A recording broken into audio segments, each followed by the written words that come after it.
भूतिया कहानी। जनवरी का महीना था। 4 दोस्त विजय, अजय, सुजय और दुजय टूर पर निकले थे। सबसे पहले वो पहुंचे आगरा फोर्ट। रात काफी हो चुकी थी।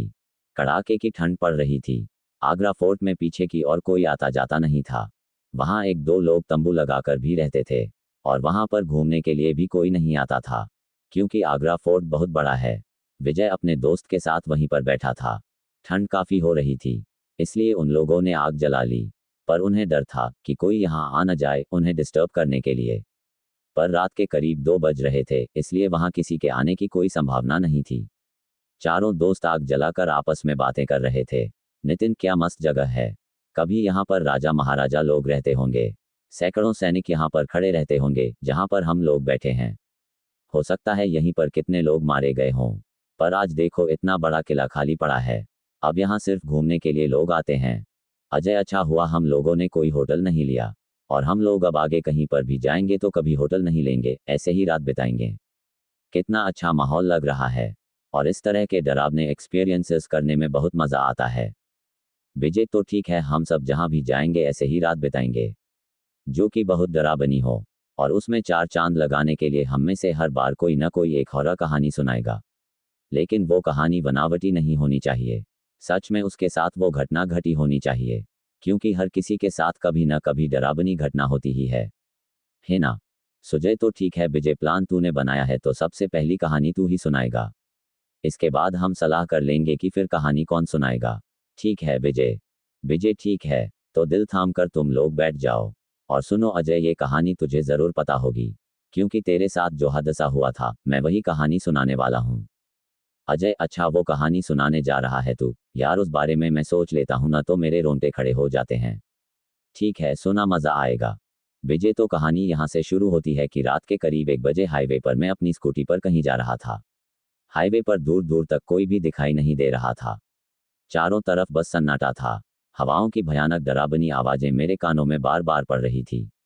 लेकिन मैं स्कूटी ड्राइव किए जा रहा था और खुद से ही बोल रहा था, पता नहीं अजय किस हालात में होगा, कब से दारू लेने गया था, आधी रात हो गई अभी तक नहीं लौटा। मैंने स्कूटी और तेज कर दी कि तभी एक बूढ़ा इंसान सामने आ जाता है। मैंने ब्रेक लगाए, स्कूटी रोकी। बाबा का चेहरा बहुत ही भयानक लग रहा था। मैंने तेज आवाज में बाबा को बोला, अरे बाबा, पूरी सड़क खाली पड़ी है, मेरी गाड़ी के सामने ही आना था आपको, अभी आपको चोट लग जाती तो। सुजय, फिर बाबा कुछ बोले या नहीं? विजय, वो बोले, पर उनका जवाब मुझे समझ नहीं आया। बाबा, चोट तो बहुत पहले ही लग चुकी है बेटा। विजय, ऐसे चलोगे तो चोट लगेगी ही ना। बाबा, हाँ हाँ, लेकिन मुझे अब कभी चोट नहीं लग सकती बेटा, चाहे मुझ पर कोई गाड़ी ही क्यों न चढ़ जाए। विजय, मैं बाबा की बात सुनकर थोड़ा हैरान हुआ। दुजय, हैरान तो हम लोग भी हैं। विजय, आगे सुनो। मैंने बाबा से कहा, ये क्या कर रहे हैं आप? इतने में बारिश होने लगी। आसमान में बिजली कड़कने लगी। मैंने सोचा ये अचानक बारिश कैसे होने लगी, अभी तो आसमान बिल्कुल साफ था। फिर बाबा ने कुछ ऐसा बोला जिस पर यकीन करूं या ना करूं समझ नहीं आ रहा था। बाबा, आसमान तो अभी भी बिल्कुल साफ है बेटा, वो ऊपर देखो। विजय, मैंने अपना चेहरा ऊपर उठाकर देखा तो आसमान बिल्कुल साफ था। चांद तारे साफ साफ दिखाई दे रहे थे। ये सब देखकर मैं हैरान रह गया था। तभी मैंने बाबा से कहा, बाबा, ये सब कैसे हो रहा है, मुझे कुछ समझ नहीं आ रहा है। बाबा, चलो वो सामने मेरी कुटिया है, मैं तुम्हें सब बताता हूँ। विजय, नहीं बाबा, मेरा दोस्त इसी रास्ते से दिन में कहीं गया था, अभी तक वापस नहीं लौटा है, मुझे उसे ढूंढना है। बाबा, मुझे पता है तुम्हारा दोस्त कहाँ है, आओ मेरे साथ। विजय, बाबा की ये बात सुनकर मैं फिर से हैरान हो गया। मुझे कुछ समझ नहीं आ रहा था कि ये बाबा जी तो अनजान हैं। उन्हें अजय के बारे में कैसे पता? खैर, मैं बाबा के पीछे पीछे उनकी कुटिया तक पहुंच गया। बाबा, आओ बैठो। विजय, बाबा अंदर से लालटेन लेकर आए और उसे जलाया। मैं कुटिया के बाहर ही बैठ गया। बाबा भी ठीक मेरे सामने बैठ गए और मैंने उनसे कहा, बाबा अब जल्दी बताओ ये सब क्या है? कहाँ है मेरा भाई? बाबा, आज से 3 दिन पहले इसी रोड पर एक बहुत ही भयानक एक्सीडेंट हुआ था। विजय, हाँ बाबा, मैंने सुना है, हुआ तो था एक्सीडेंट। सुना है उसमें 2 लोग मरे भी थे। बाबा, तुमने बिल्कुल सही सुना है बेटा, वो दोनों बाप बेटे थे। बेटे की आत्मा अभी भी उसी जगह घूमती रहती है। विजय, क्या सच में? बाबा, हाँ, और उसकी आत्मा गलत आत्माओं के चक्कर में पड़कर खतरनाक हो गई है। अब वो उस रास्ते से निकलने वाले की जान ले लेता है। विजय, बाबा की ये बात सुनकर मैं डर गया और मैंने कहा, इसका मतलब मेरा भाई भी? बाबा, नहीं, अभी नहीं। अभी तुम्हारा भाई उसकी कैद में है, मारा नहीं है उसको। दुजे पर उस आत्मा ने अजय को अभी तक मारा नहीं था, ये बात बाबा को कैसे पता थी? विजय, यही सवाल मैंने बाबा से पूछा। बाबा, ये सब आपको कैसे पता है?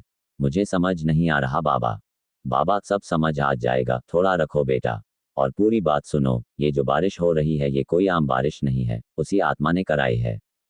विजय, क्या? बाबा, मेरा दोस्त अजय बहुत डरपोक है, वो तो डर कर ही मर जाएगा। प्लीज कुछ कीजिए, जब आप इतना कुछ जानते हैं तो मेरे भाई को बचा भी सकते हो ना? बाबा, हाँ बचा सकता हूँ, लेकिन उसके लिए तुम्हें उसी जगह जाना होगा जहाँ एक्सीडेंट हुआ था। विजय, आप नहीं चलोगे मेरे साथ? बाबा, बाबा मेरा यहाँ रहना जरूरी है, तुम जाओ, तुम्हारा दोस्त बच जाएगा।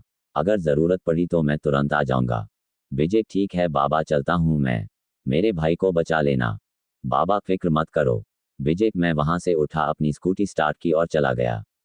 जैसे वहां पर मैं पहुंचा, अचानक बारिश तेज हो गई, हवाएं तेज हो गई। भयानक आत्माएं अजय को घेरे उसे डरा रही थी। वो नज़ारा बेहद खौफनाक था। अजय धीरे धीरे दबी आवाज में रो रहा था। मैंने अपने डर को कंट्रोल किया, तुरंत अपनी स्कूटी से उतरा और आगे बढ़ गया। मैंने अजय को आवाज लगाई, अजय तुम्हें कुछ नहीं होगा। अजय ने जैसे ही मुझे देखा उसके चेहरे पर थोड़ी राहत दिखी। अजय, विजय बचा, मुझे ये आत्माएं मुझे मार डालेंगी। विजय आत्मा हंसकर कहने लगी, आजा तू भी आजा, तुझे भी निपटा देता हूँ। और भयानक तरीके से हंसने लगी।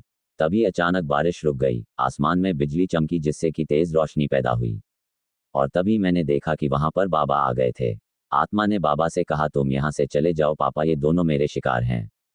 बाबा, इन दोनों को तुम कुछ नहीं करोगे, ये मैं नहीं होने दूंगा। विजय, तभी कुछ ऐसा हुआ जिस पर मुझे यकीन ही नहीं हुआ। सुजय, ऐसा क्या हुआ विजय?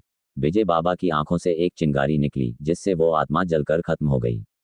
वो आत्मा बाबा से जोर जोर से चीख कर कह रही, पापा ये तुमने क्या करा? मैं ये सोच रहा कि बाबा को ये आत्मा पापा क्यों बोल रही है। मैं इस बात से बहुत हैरान हुआ। मैं बहुत हैरानी से बाबा को देख रहा था। बाबा, हैरान मत हो, 2 दिन पहले जो एक्सीडेंट हुआ था, मैं और मेरा बेटा ही मरे थे उस एक्सीडेंट में। विजय, इतना बोलकर बाबा धुआं बनकर आसमान में उड़ गए। तभी अजय भागकर मेरे पास आ गया। अजय, अच्छा हुआ जो तू आ गया। विजय, तुझे कुछ नहीं होगा। फिर मैं अजय को स्कूटी पर बैठाकर वहां से चला आया। दुजय, वाह यार अजय। सुजय, वैसे विजय, जब तू स्कूटी से बाबा से टकराया था ना और उन्होंने कहा था कि अब मुझे चोट नहीं लग सकती चाहे कोई गाड़ी ही मुझ पर क्यों न चढ़ जाए, तभी मुझे हल्का हल्का शक हो गया था बाबा के ऊपर। तभी अचानक किसी के कदमों की आवाज आने लगती है। चारों दोस्त बिल्कुल चुप हो जाते हैं। सुजय, लगता है कोई सिक्योरिटी गार्ड आ रहा है। जैसे ही कदमों की आवाज उनके पास आकर रुकी, विजय और अजय बिल्कुल हैरान हो गए। विजय, बाबा, बाबा आप यहाँ। सुजय, सुजय ये उन्हीं बाबा की आत्मा है। सुजय, अबे भागो यहाँ से। सुजय और सुजय डर कर वहां से भाग गए। भागते भागते दोनों फोर्ट से भर आ गए और एक पेड़ के नीचे बैठ गए। सुजय, भाई क्या सच में भूत था या कोई और? मैंने तो ठीक से देखा भी नहीं, एकदम वहां से भाग आया। सुजय, हाँ मैंने भी कुछ देखा नहीं, पर मुझे भी बहुत डर लग रहा है। मैं उस फोर्ट के अंदर फिर से नहीं जाने वाला भाई। तभी विजय और अजय धीरे धीरे चलकर उस फोर्ट से बाहर आते हैं। अजय, क्या हुआ, फट गई ना? विजय, अरे भाई तुम्हारा चेहरा तो देखो, सारा रंग उतर गया है। शायद कुछ देर और रुकते तो तुम्हारी पतलून भी गीली हो जाती। विजय और अजय दोनों हंसते हुए एक दूसरे को ताली देते हैं। सुजय, मतलब तुम लोग मजाक कर रहे थे? फिर वो इंसान कौन था? अजय, हाँ और नहीं तो क्या, ऐसी शुमशान और डरावनी जगह पर बैठे थे तो सोचा थोड़ी मस्ती की जाए। और वो इंसान वहां का सिक्योरिटी गार्ड था। सुजय, और अगर इस मजाक में हमारी जान चली जाती तो? विजय, तो क्या फिर तुम भूत बनकर हमें डराने आ जाना? विजय और अजय दोनों खूब हंसने लगे। दुजय, मरने के बाद वैसे भी कोई अपना और पराया नहीं होता, भूत बस जान लेना जानता है। फिर वो चारों दोस्त वहीं बैठ जाते हैं और दूसरा दोस्त एक नई कहानी सुनाने लगता है। अगर मेरी ये कहानी आपको पसंद आई हो तो कमेंट, शेयर जरूर करें।